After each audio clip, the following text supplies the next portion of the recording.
Olá meu irmão, olá minha irmã, seja muito bem-vindo, seja muito bem-vinda a mais uma palestra espírita aqui no canal Espiritismo pelo Mundo. O nosso objetivo é fazer com que as pessoas se sintam melhores, com que as pessoas tenham acesso às informações. E então já convido você a se inscrever no nosso canal para ficar sempre por dentro das novas palestras. Ative o sininho para receber as notificações. A palestra de hoje nós vamos falar sobre a pandemia era prevista. Isso do ponto de vista espiritual, tá? Do ponto de vista terreno é muito difícil de se prever algo assim, mas do ponto de vista espiritual plenamente possível.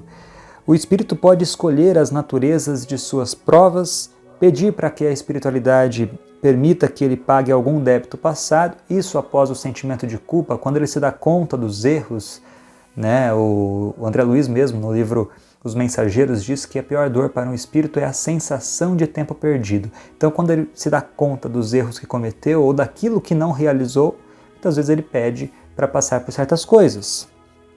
Porém, a espiritualidade também pode intervir e negar certas provações devido à incapacidade que o espírito possua de cumprir com a tarefa de difícil realização. Tudo é organizado de forma coerente e perfeita, e por isso todos só possuem as dificuldades que lhes são mais aptas a serem alcançadas por esforço próprio. O Livro dos Espíritos corrobora esta conclusão no capítulo 6 da Vida Espírita. Então vamos lá. Questão 258. Quando na erraticidade, antes de começar nova existência corporal, tem o espírito consciência e previsão do que lhe sucederá no curso da vida terrena? Ele próprio escolhe o gênero de provas porque há de passar e nisto consiste o seu livre arbítrio, diz a resposta. Não é Deus, então, que lhe impõe as tribulações da vida como castigo? Nada ocorre sem a permissão de Deus, porquanto foi Deus quem estabeleceu todas as leis que regem o universo. E de agora perguntar por que decretou esta lei e não aquela, dando ao espírito a liberdade de escolher, Deus lhe deixa a inteira responsabilidade de seus atos e das consequências que estes tiverem. Nada lhes estorva o futuro, abertos se lhe acham assim o caminho do bem como o do mal. Se vier a sucumbir, restar-lhe-á a consolação de que nem tudo se lhe acabou e que a bondade divina lhe concede a liberdade de recomeçar o que foi mal feito. Demais, cumpre-se distingua o que é obra da vontade de Deus do que é da vontade do homem. Se um perigo vos ameaça, não fostes vós quem o criou e sim Deus. Porém, foi o desejo de a ele vos expordes por haverdes visto nisso um meio de progredirdes, e Deus o permitiu. Ainda há o entendimento do destino que muitos acreditam que tudo em cada detalhe em nossa vida foi programado. Sabemos que o futuro não é uma constante e está em movimento conforme colocamos em prática o nosso livre-arbítrio. Portanto, forçoso seria achar que cada acontecimento em nossa vida foi pré-programado antes mesmo da nossa existência. Exemplo, está programado que para quitar um certo débito passado a pessoa passaria por um acidente de trabalho no qual perderia um braço. Porém, em vida engaja-se no bem e em certas atividades de caridade de tal maneira que acaba por diluir o débito que antes era de um braço, acaba perdendo somente um dedo ou nem isto. A misericórdia e a justiça divinas agem conforme nossas escolhas o tempo todo. Podemos abreviar nossos sofrimentos e diminuir nossos débitos através do contrapeso que seria a prática da caridade e a lei do amor. E a gente para então para contar uma historinha de um certo marceneiro que viveu em Uberaba e que certa vez procurou Chico, revoltado, bravo. Ele era um homem muito bom, era um homem que sempre era chamado a atenção em função da generosidade com que agia. Tudo que ele recebia da marcenaria, ele praticamente doava todo o valor, né, tudo que ele podia para as instituições, para as pessoas em luta, né, então ele ajudava muita gente. E certo dia ele estava então trabalhando naquela serra que os marceneiros usam e acabou perdendo parte do polegar, parte do dedo. E todo mundo sabe o quanto o polegar ele é fundamental para os marceneiros, né? Então Então ele procura o Chico revoltado, fala: Chico, a minha vida inteira ajudando as pessoas e Deus me retribui assim. E aí o Emmanuel aparece e diz para o Chico: diga a ele que nem sempre ele foi tão bonzinho assim. Em algumas situações, num passado nem tão distante, ele, senhor do engenho, tinha vários escravos e quando os escravos não trabalhavam direito, ele então colocava o braço daquele escravo na moenda do engenho e arrancava aquele braço. Logo ele criou em seu perispírito uma mancha do tamanho de um braço, ou seja, estava predestinado a perder um braço nesta presente encarnação. Mas ele foi tão bonzinho, tão generoso, jogou tanta luz em seu próprio perispírito em função das atitudes, em função do bem, em função do amor, em função da disposição para a prática do bem, que aquela mancha no perispírito foi diminuindo e ficou do tamanho de um dedo. Logo, ele perdeu um dedo ao invés de perder um braço. Mais à frente, Kardec faz este questionamento aos espíritos que nos dirigem uma verdadeira lição. Do fato de pertencer ao espírito a escolha do gênero de provas que deva sofrer, seguir-se-á que todas as tribulações que experimentamos na vida nós as previmos e buscamos? Todas não, porque não escolhestes e previstes tudo o que vos sucede no mundo, até as mínimas coisas. Escolhestes apenas o gênero das provações. As particularidades correm por conta da posição em que vos achais. São muitas vezes consequências das vossas próprias ações. Escolhendo, por exemplo, nascer entre malfeitores, sabia o espírito a que arrastamento se expunha. Ignorava, porém, quais os atos que viria a praticar. Esses atos resultam do exercício da sua vontade ou do seu livre-arbítrio. Sabe o espírito que, escolhendo tal caminho, terá que sustentar lutas de determinada espécie. Sabe, portanto, de que natureza serão as vicissitudes que se lhe depararão, mas ignora se verificará este ou aquele êxito. Os acontecimentos secundários se originam das circunstâncias e da força mesma das coisas. Previstos só são os fatos principais, os que influem no destino. Se tomares uma estrada cheia de sulcos profundos, sabes que terás que andar cautelosamente, porque há muitas probabilidades de caíres. Ignora, contudo, em que ponto cairás, e bem pode suceder que não caias, se fores bastante prudente. Se ao percorreres uma rua uma telha te caia na cabeça, não creias que estava escrito, segundo vulgarmente se diz. Assim sendo, com tantas informações, é provável que a pandemia fosse de conhecimento nosso antes da nossa encarnação presente, ou que era prevista pela espiritualidade. Eu retirei um artigo do site mundoespírita.com.br, é um artigo de 2008, e diz assim: no intervalo compreendido entre as reencarnações, em geral, o espírito imortal, no exercício de seu livre-arbítrio, escolhe o gênero de provas porque há de passar em sua própria experiência, e com isso, assume desde logo a responsabilidade por suas decisões e, logicamente, pelas consequências dela decorrentes. Sendo importante destacar que esta escolha diz respeito ao gênero das provas propriamente dito, e não às suas particularidades, razão pela qual os mentores espirituais, como sempre, recomendam cautela. Toda reencarnação é precedida de planejamento. O espírito trabalha, pesquisa, estuda e observa para fazer a sua escolha. Tal afirmação às vezes provoca surpresa por existir quem acredite que na Terra integra determinada família por engano. Entretanto, e como facilmente se pode observar, um mínimo de planejamento necessário até mesmo para o cumprimento de tarefas primárias de nosso dia a dia. E quanto ao trabalho, não deveria nos surpreender a afirmação de sua existência após a desencarnação diante do que disse Jesus o Cristo há mais de 2000 anos. O Pai trabalha até hoje, isto é, sempre. De outra parte, informado do planejamento, não há quem compreenda, por exemplo, a razão de alguém escolher a prova da miséria quando poderia optar pela prova da riqueza, que proporciona facilidades, conforto, bem-estar. No entanto, completada a informação, passa a entender que ambas as provas são difíceis e que a prova da riqueza provavelmente seja mais difícil porque pode torná-lo avaro e egoísta, pode lançá-lo aos vícios.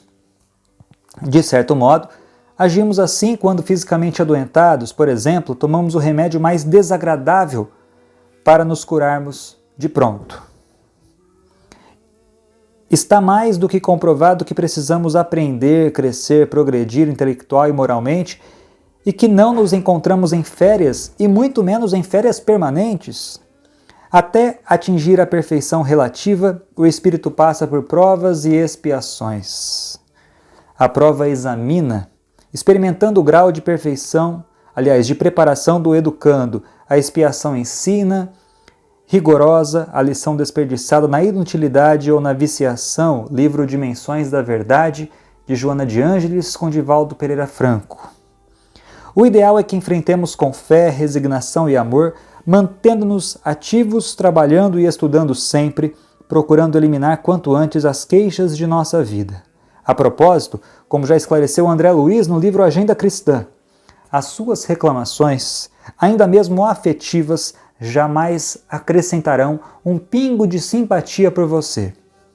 Na mesma linha, no livro Para Uso Diário, o Espírito Joanes aconselha: evite a lamentação, uma vez que ela em nada lhe auxiliará. Não diminuirá o peso de sua cruz, nem dispensará as nuvens que estejam toldando porventura aos seus horizontes. Uma psicografia de José Raul Teixeira. Como se pode observar, com muita facilidade a queixa não soluciona qualquer problema. Logo, se não resolve, nem sequer acrescenta nos outros um só grama de simpatia por nós, cabe perguntar que postura eu devo adotar diante da pandemia, por exemplo? Qual a mais adequada? Qual a que mais nos beneficia? A reencarnação, repetimos para enfatizar, é sempre precedida de planejamento, de modo que ninguém está solto, só e muito menos por acaso na Terra, havendo fortíssimas razões para termos renascido neste ou naquele país, nesta ou naquela cidade, nesta ou naquela família, com incontáveis facilidades ou dificuldades, mesmo que agora não saibamos identificá-las ou apontá-las. A reencarnação, como bênção de oportunidade, reflete a justiça de Deus. Oportunidade de corrigir nossos erros, diz o artigo, males e equívocos, ainda que parcialmente, de ajustar ou reajustar contas. Oportunidade de crescimento, de evolução, de progresso intelectual e moral. Oportunidade ímpar de dar nova direção à nossa vida com o ingresso definitivo na estrada do bem, praticando-o onde quer que nos encontremos. O planejamento pode ser elaborado pelo próprio espírito desde que ele tenha condições morais e intelectuais. No caso de espíritos menos adiantados, seu planejamento pode ficar na responsabilidade de outros espíritos mais esclarecidos. O espírito não pode esquecer que, além de buscar o progresso, deve tornar o mundo material um local bom de vivência. E é óbvio que as escolhas feitas nem sempre obedecem aos compromissos firmados no plano espiritual antes de reencarnar. Dependendo destas escolhas, esta encarnação pode ser compulsória, impondo ao espírito determinado processo educativo independente do seu arbítrio. A reencarnação compulsória para muitos espíritos que acumulam compromissos, principalmente quando envolvem terceiros. O seu passado espiritual tem influência decisiva nesse processo de escolha. As ligações com desafeto são geradoras de reencontros para que se desfaçam os laços de inimizade e ódio. O núcleo familiar é o mais propício para nossas provas e expiações porque nele há a possibilidade de unir espíritos que precisam reparar suas faltas e que, num primeiro momento, complementando, são obrigados a se tolerarem. Como a relação familiar entre pais e filhos tem como premissa o amor, possíveis espíritos que não são afins conseguem amenizar suas resistências e viver a encarnação juntos na tarefa de evolução. Vos fala a benfeitora espiritual Joana de Ângeles na obra Constelação Familiar o seguinte: a família é a base fundamental sobre a qual se ergue o imenso edifício da sociedade. Ou o imenso edifício da grande família universal. São pequenos núcleos que juntos formam o grande núcleo da grande família universal, que é a sociedade terrena. Mas agora, nos voltando para a temática da família e a lei de reencarnação, chamaremos atenção especial para estas palavras da amiga espiritual. Organizada a família antes da reencarnação, quando são eleitos os futuros membros que a constituirão, ou sendo resultado da precipitação e imprevidência sexual de muitos indivíduos, é sempre o santuário que não pode ser desconsiderado sem graves prejuízos para quem lhe perturbe a estrutura. É permanente oficina onde se caldeiam os sentimentos e as emoções, dando-lhes a direção correta e a orientação segura para os empreendimentos do futuro. No livro Missionários da Luz, temos um bom exemplo de planejamento reencarnatório na família através da história de Raquel, Adelino e Segismundo, onde este último irá reencarnar numa família cujo pai foi assassinado por ele em encarnação pretérita. Por fim, nos esclarece a autora espiritual, por essa razão é que não se vive na família ideal, aquela na qual se gostaria de conviver com espíritos nobres e ricos de sabedoria, mas no grupo onde melhormente são atendidas as necessidades da evolução. Joana deixa claro para nós que renascemos na família que irá atender da melhor maneira possível ao nosso plano reencarnatório. Reencarnamos na família que irá nos auxiliar em nosso progresso espiritual e moral, através de burilamentos de nossas más tendências e resgates de nossos erros de existências anteriores. Percebemos então que a família tem íntima ligação com a lei da reencarnação. A família a qual reencarnamos foi uma escolha nossa antes de reencarnarmos. E a escolhemos porque ela atende às nossas necessidades evolutivas. Através da reencarnação, nos reencontramos sobre a égide da família em felicidade com os espíritos que em outras reencarnações fomos simpáticos e que agora nos auxiliaremos mutuamente na jornada progressiva da evolução. E também nos reencontraremos com aqueles espíritos que no passado fomos antipáticos e progrediremos mutuamente resgatando nossos erros pretéritos. A reencarnação e os laços familiares, em síntese, é amor em ação. A própria Joana de Ângeles, num outro texto, diz: aproveitemos este momento para compreendermos a paciência, a fé, a resignação dinâmica, a humildade, pois nós não passamos de pequenos ciscos. Comecemos a fazer um novo fim. A pandemia vai passar. Seus efeitos são sentidos, mas como certa vez eu li num livro Carandiru, um depoimento póstumo, as mais belas flores nascem até sobre os mais fúnebres túmulos. Vençamos o bem com o mal, o amor é o único caminho. Apliquemos o bom combate, sejamos indulgentes, como certa vez disse Paulo de Tarso. Não podemos nos esquecer como era estar perdido até ser achado. O Paulo disse isso.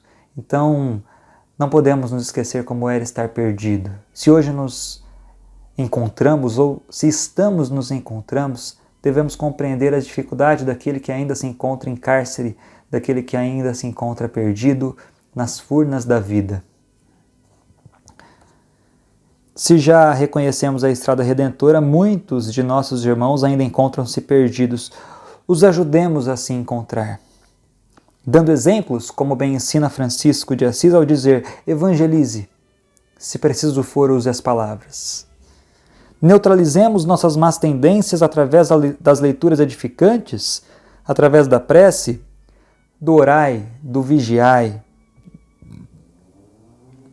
Neutralizemos nossas más tendências através das leituras edificantes, do orai, do vigiai, do sono útil, do exame de consciência, buscando diagnosticar as coisas que acertamos e os erros que cometemos naquele dia, a fim de repetir os acertos no dia seguinte e de evitar os erros que cometemos também no dia seguinte.